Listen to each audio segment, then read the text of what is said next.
যে আমার একদম ইউনিয়ন পর্যায়ে আমার প্রত্যেকটা ইউনিয়নের যে যোগাযোগ ব্যবস্থাগুলো আছে সেইটা হয়তো এরকম যে মেজর আপনারা যেভাবে বলছেন যে খালি চোখে এই জিনিসগুলো দেখা যাচ্ছে না, তো ইউনিয়ন পর্যায় থেকে আমার নেটওয়ার্ক গুলা যে সমস্যাগুলা ভিলেজ রোডে সেইগুলো কিভাবে আনতে পারি, আমার এই পরামর্শ টিমের উদ্দেশ্যে আপনাদের যদি কোনো সাজেশন। তারপরে বিভিন্ন কি স্টেক হোল্ডারের সাথে কিন্তু ক্লিয়ার করে এলাকাবাসীর সমস্যার সম্ভাবনা এবং ক্ষেত্র বিশেষে করণীয় আপনারাই সুপারিশ করবেন।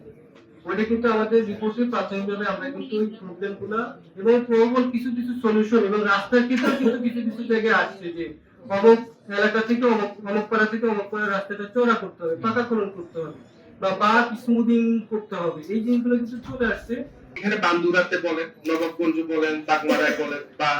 টিকরপুর বলেন, যেখানে আসলে দুর্ঘটনাগুলো ঘটে। এবং আরো একটা ইম্পর্টেন্ট জিনিস হচ্ছে যে থানা থেকে আমরা যে তথ্য পেয়েছি, আপনারা এটা বলছেন যে এটা আসলে ভুল বা এখানে কমতি আছে, সেইটার রেসপেক্টে এখানে একটা পরামর্শ আসছে যে আমরা উপজেলা স্বাস্থ্য কমপ্লেক্স থেকে আমরা কিছু তথ্য নেওয়ার চেষ্টা করব যে দুর্ঘটনায় কতজন মানুষ এখানে ভর্তি হয়েছে বা দুর্ঘটনা কবলিত কয়জন মানুষ ছিল, এটা কিছু তথ্য আমরা পেতে পারি, এটা আমরা দেখবো। আর একটা হচ্ছে ইউনিয়ন পরিষদ গুলো থেকে ওনাদের যে ডেথ সার্টিফিকেট ইস্যু করেন আমাদের উপজেলা ইঞ্জিনিয়ার এবং আমরাও আপনাদেরকে ভবিষ্যতে এই জিডির কি পরিকল্পনা আছে এটা আপনাদের সামনে তুলে ধরেছি এবং আপনারা মোটামুটি এখানে একমত পোষণ করেছেন বলে আমরা ধরে নিব, তথ্যগুলো প্রেরণ করেন,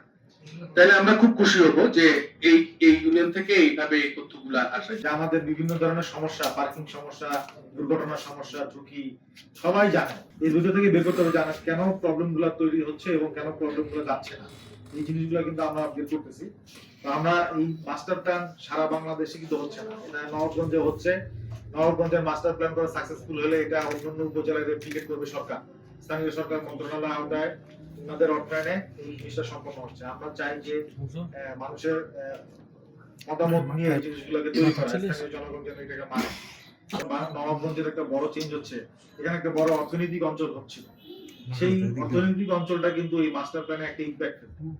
এবং এইটা চেঞ্জ হয়ে যাওয়ার কারণে কিন্তু এখন আবার অনেক চেঞ্জ আসবে। আর মাস্টার প্ল্যান করার ক্ষেত্রে আজকে যে বিষয়টা ছিল সেফটি ওয়ার্কশপ, নিরাপত্তা কর্মশালা কিংবা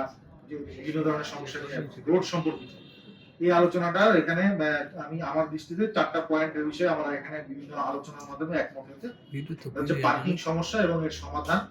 একটা হচ্ছে যে এই উপজেলার জন্য কোর রোড যেটা খুবই গুরুত্বপূর্ণ সেই বিষয়ে আলোচনা এবং এটার একটা সুনির্দিষ্টভাবে একটা ফিক্স করা, এবং আমাদের এখানে যে ঝুঁকিপূর্ণ জায়গাগুলো আছে সেটা নিয়ে সকলের কাছ থেকে মতামত নিয়ে আমরা কিছু নাম নিয়ে এই জিনিসটা কি হয়েছে। আর পাশাপাশি আমাদের অন্যান্য যে সার্ভে গুলো আছে, যত ধরনের সার্ভে যেমন বর্জ্য ব্যবস্থাপনা থেকে শুরু করে যত ধরনের সার্ভে আছে, জলাবদ্ধতা, সবগুলো সার্ভে রিপোর্ট আমরা আমাদের ওয়েব পোর্টালে দিব, আপনারা এখান থেকে দেখে আপনারা ওই ইমেল অ্যাড্রেসের মধ্যে মতামত দিতে পারবেন। মহাপরিকল্পনা প্রণয়ন এবং মৌলিক অবকাঠামো উন্নয়ন প্রকল্প প্রথম সংশোধিত প্রকল্পের আওতায় নিরাপত্তা কর্মশালায় উপস্থিত সবাইকে আমি ধন্যবাদ জানাচ্ছি যে আপনারা সেই সকাল থেকে ধৈর্য ধরে এই প্রোগ্রামে শুনেছেন এবং আপনাদের মূল্যবান মতামত দিয়েছেন। আর আপনারা নবাবগঞ্জের অধিবাসী যারা আছেন আসলে তারা আমরা বাইরে থেকে এসে যতটা না সমস্যাটা অনুধাবন করতে পারবো, হয়তোবা একদিন 2 দিনের অভিজ্ঞতার প্রেক্ষিতে এটা অনেকাংশে অপূর্ণ থেকে যেত, কিন্তু আপনারা যারা এখানে আসলে অনেক বছর ধরে বসবাস করছেন এবং এখানকার যে মূল সমস্যাগুলো আছে যানজট, যত্রতত্র পার্কিং,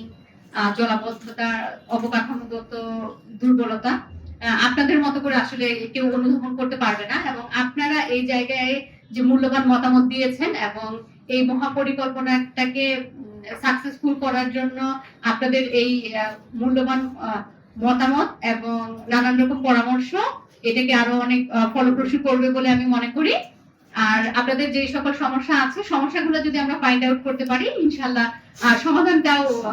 সমাধান করার ক্ষেত্রে আমরা এগিয়ে যাব। আর মূল সমস্যায় যদি আসলে অনুধাবন না করা যায় তাহলে দেখা যাবে যে বিচ্ছিন্নভাবে নানান রকম পরিকল্পনা করা হচ্ছে, অবকাঠামোগত উন্নয়ন হচ্ছে, বিভিন্ন ধরনের রাস্তাঘাট, ব্রিজ, কালভার্ট হচ্ছে, কিন্তু সেটা আসলে ওইভাবে সকলের কাজে লাগছে না।